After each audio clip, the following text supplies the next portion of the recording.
ঠাকুর নিয়ে একখানা কবিতা।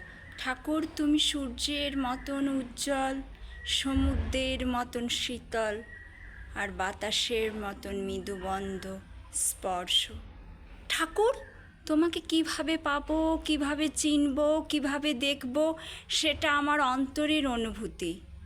যখন সবুজ ঘাসের ওপর দিয়ে আমরা হেঁটে যাই, সবুজ ঘাস উকি মেরে জবাব দেয়, এটা মানবিকতার প্রতীক। মানবিকতার প্রতীক।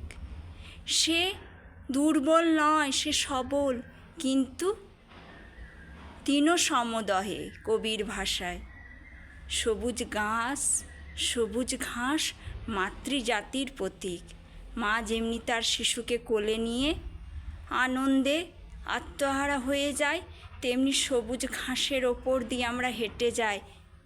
সেটা তার কাছে কোনো ব্যথা নয়, তার কাছে মনে হয় তাদের পৃথিবীর সন্তান তার ওপর দিয়ে হেঁটে যাচ্ছে, শুধু হেঁটে যাচ্ছে।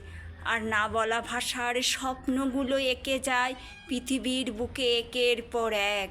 তাই তো কবি, সাহিত্যিক, শিল্পী, গায়ক,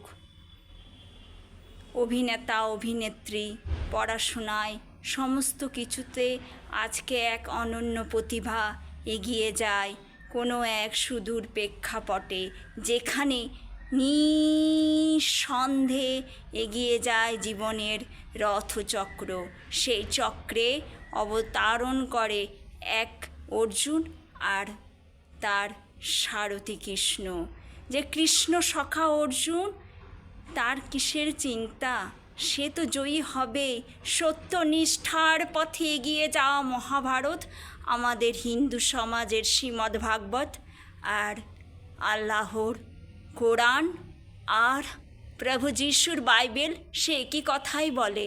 সত্যনিষ্ঠ ধর্মের জয়, ধর্মের সত্যের প্রতিষ্ঠাতা। প্রতিষ্ঠিত সমাজের বুকে ধর্মকে জাগরিত করো, অসত্যকে নয়। নমস্কার।